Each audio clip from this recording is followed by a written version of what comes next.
camp area where we're going to bivouac, where we're actually going to sleep. This is, again, why you don't want to wear your fleece gloves or your winter gloves here. They're going to shred pretty quick doing hard work like this.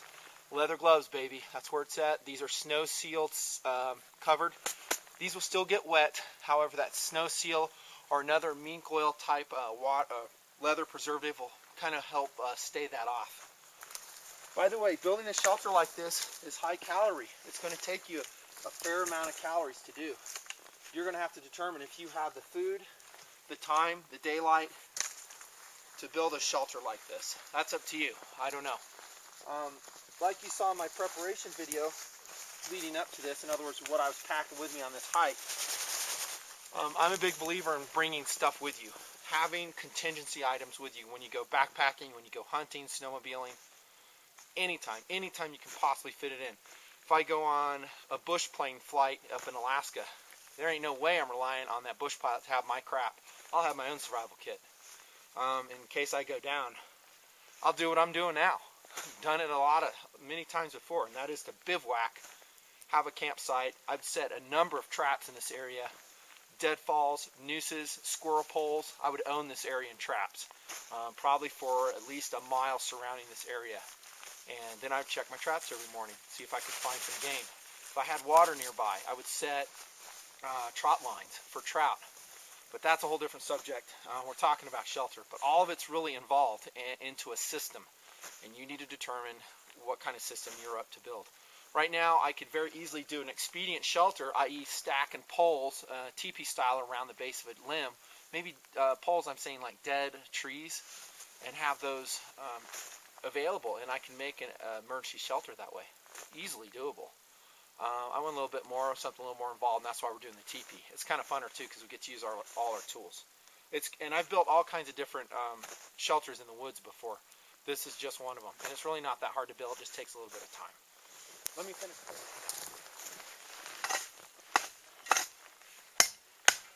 Sometimes I will bring my Glock spade. Great outdoors tool, and it doesn't weigh that much either. Now, some of the tasks I can do with my Glock spade, I can do with my survival knife. In a survival situation, I would have no qualms about doing just that. I'm talking about digging in the dirt if I had to, you know, using it as a hammer, a pry bar. That's what a survival knife is supposed to do.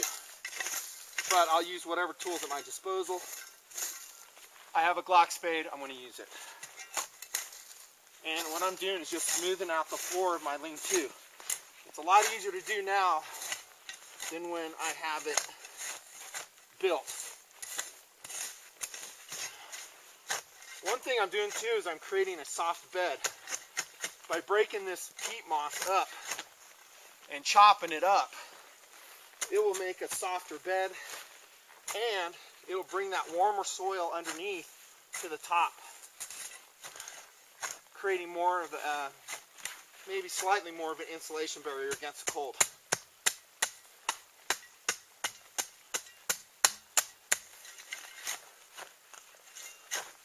Now, again, this is kind of a luxury to do this. You don't have to do this, but I like sleeping comfortable as much as possible. And again, I'm building a shelter that I'm going to simulate it that I might have to stay in a couple weeks.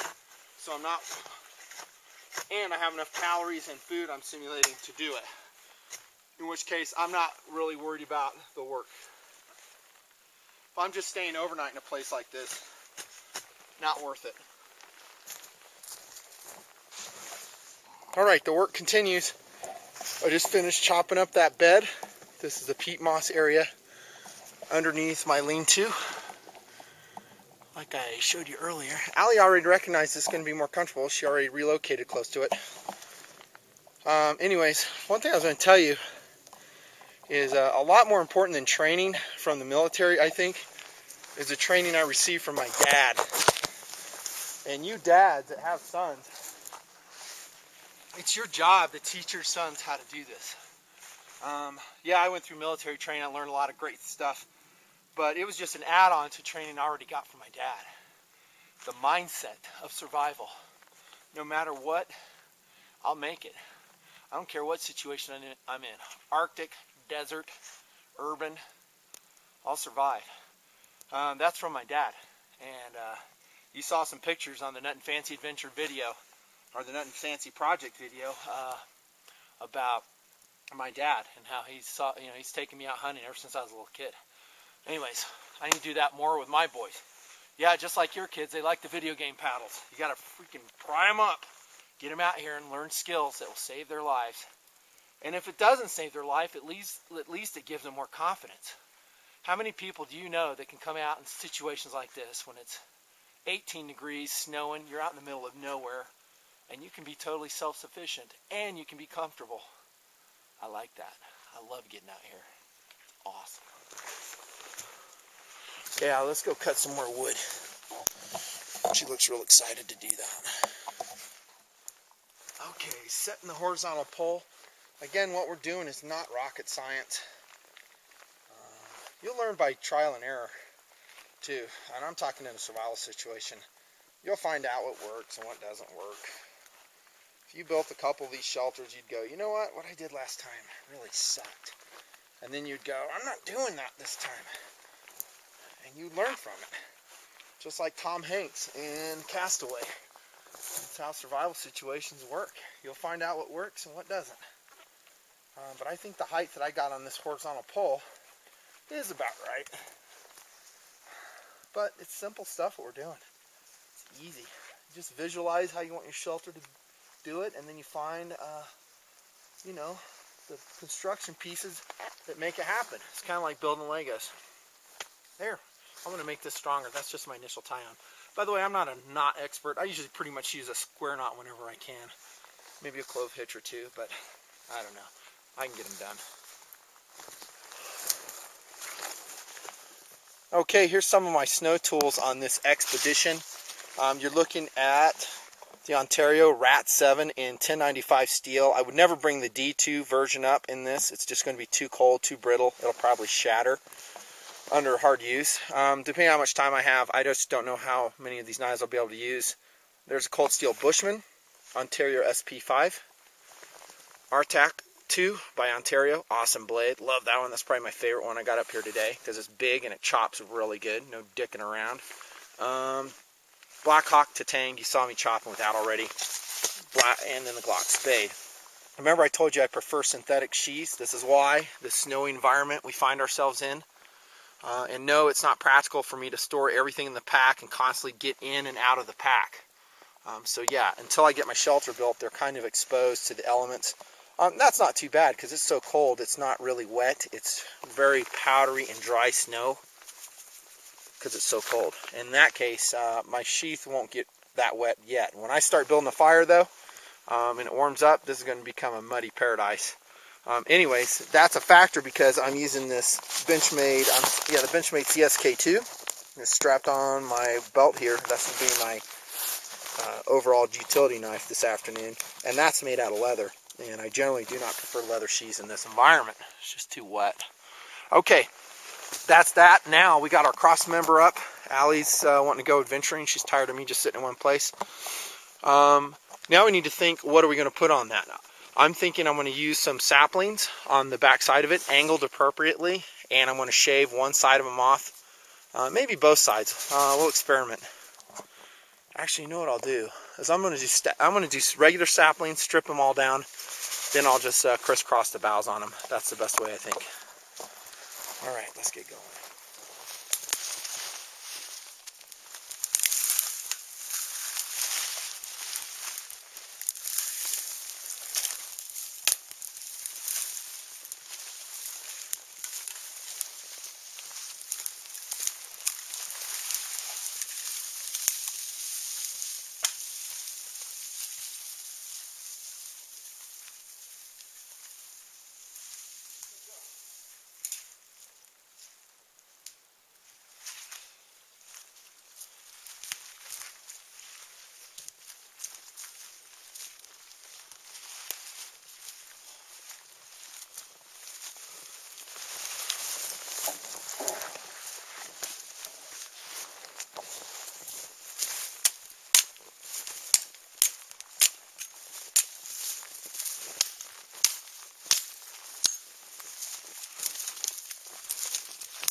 tell you right now, I'm going to run out of daylight. Pretty much. This RTAC2 is such an awesome blade. If you keep it lubricated so it doesn't rust on you, it is made out of 1095 steel. It'll work great for you. This is when that larger survival blade comes in handy. Now, you guys have heard me talk to that several times. I know there's a lot of proponents for the smaller survival blades. I would bet most of them haven't ever come out and done something like this. I will demonstrate. Here's my CSK2 versus the RTAC. Let's see how it strips these limbs off. Can you do it? Yeah, you can do it. It takes a lot more energy though. And a lot more work. So don't kid yourself. A small survival knife has small capabilities. I'm proving it. There's just no argument about it. Now that being said, it's better than nothing. And if it's between this and nothing, I'll take the CSK2. Oh dudes, check that out. Look. You just saw it happen. Look at that, it totally chipped. Oh dudes, this is what I'm talking about, man. You learn by doing. Here's a Benchmade CSK2. I was just stripping those limbs. Big old chips out of the blade. Huh. That's a Benchmade. So I'm going to have to update my review of the Benchmade, and you will see that. Not impressed with that at all. And you saw what I was doing it on, as I was telling you. Talking about a small survival knife. That is perfect on video. Oh my gosh. This blade is garbage. There's no way I would survive, risk my life with this knife anymore. I'm sorry. I'm going to have to rescind my recommendation of this knife. Yeah, it's cold out here, but it's only 18 degrees. It's not that cold. And a 1095 blade, I'm sorry. It should be able to handle it. And it is made of 1095, nothing else. Not D2 or 154 CM. Whoa, dudes. That really sucks. Huh, RTAC2, not chipping. So, back to my larger survival blade. This one totally failed me. That's why you always bring more than one blade too, because even this knife can fail. They're mechanical devices. Unbelievable. Can't believe I got that on video. That's so awesome. Freaking awesome. Not awesome it broke. Very unhappy to see that. I think I'm going to have to replace that and I'll probably sell it. I wonder if the cold steel SRK would do that. We're going to find out on that one too. I'll bring that out on a separate outing. We'll find out. Anyways, these are my cross members. Actually, my vertical members of my lean-to. RTAC2 pretty much rocks. Told you Allie would find that good bedding. She's on that dug up and softened peat moss I did with the Glock spade. And it's a little bit warmer and softer, and she's found that out. She's no dummy. I left her pack on her just for a little bit extra warmth. There's not much heavy in it. Good girl. She wants to go adventure.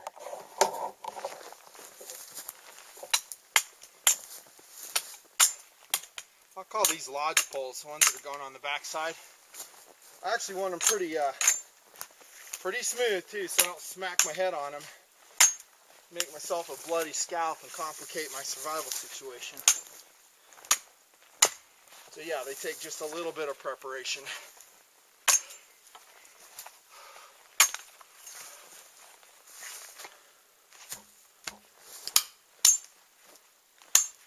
Love this RTAC2. As long as it doesn't break on me. I can say, man, you can have a good idea how a blade's going to perform if the materials are decent, construction, the weight. You do this a number of times and you'll say, yeah, that blade it's going to do good for me. But like you saw with that Benchmade CSK2, sometimes you don't know until you come out in the woods and you actually try it. All right. Let's open it. Yeah. All right, shelter's coming together as we got the lodge poles leaning up. And it's a lot of work. Let's check the temperature.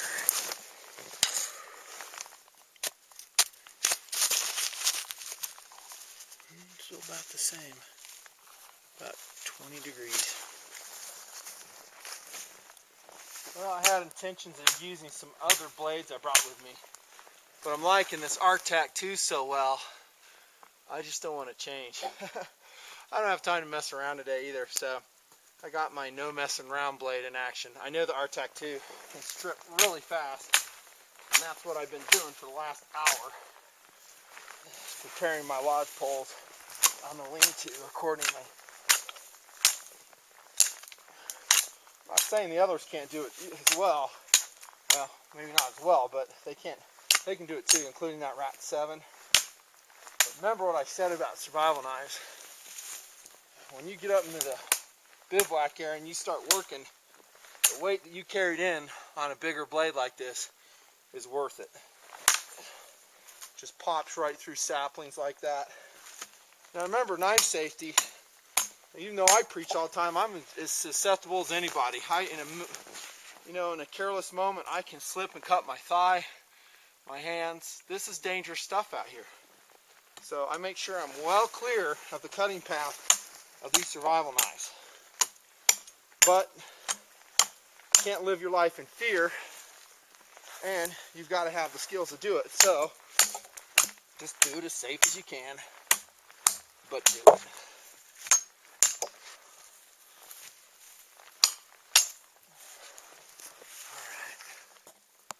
Okay, here we are about mid-production on the Wilderness Lean-To, Nutnfancy, out in snowing conditions, about 20 degrees out, and we're in a relatively remote area. One thing you'll have to determine when you build your lean-to is what kind of pitch you want on it. How steep is it? I went for a moderate pitch, not super steep like that, and not super shallow. If you go super steep, it's less volume to heat with your fire reflector, which will eventually be right here. And that's a good thing. However, I want a little bit more storage area towards the back of my lean-to for clothing, maybe some foodstuffs if there's no bear in the area. If there's bear in the area, we'll just cache it up in the tree. Easy enough to do. There are some bear in this area, by the way, but they're very rare. Bear, cougar, elk, moose are all in this area. I've seen all but elk in this area. I've seen a moose in this area, but not elk. Anywho, I could go denser on those vertical lodge poles. I opt not to because it's more work, more calories, more time, and I don't think it's necessary. What I'm going to do is run a lash through here to affix them to my horizontal pole. Then I'll run 2 horizontal poles about mid-length, more for holding my greenery, because I'm going to start stacking greenery and somewhat thatch a roof on that. And again, the more time you have, the better off you'll be with it. Another reason I had to use those saplings, and again, this is not recommended for recreation, only for survival purposes, but I need greenery for my roof, and there it is. So it's a twofold purpose. I get a stronger member or stronger support members for my lean-to, and also I get the roof material as well, maybe the bedding materials too. I can tell you, nightfall is going to come relatively quickly. I'll work as long as I can. Heck, I'd work into the night. It's just you guys can't see me at night. Man, that snow's pretty. Look at that. Isn't that pretty, Allie? She likes it. She's sitting on her sitting pad, see? And again, you can see how this little hood is helping her, because she has a built-in shelter. Yeah, I like taking care of my dog.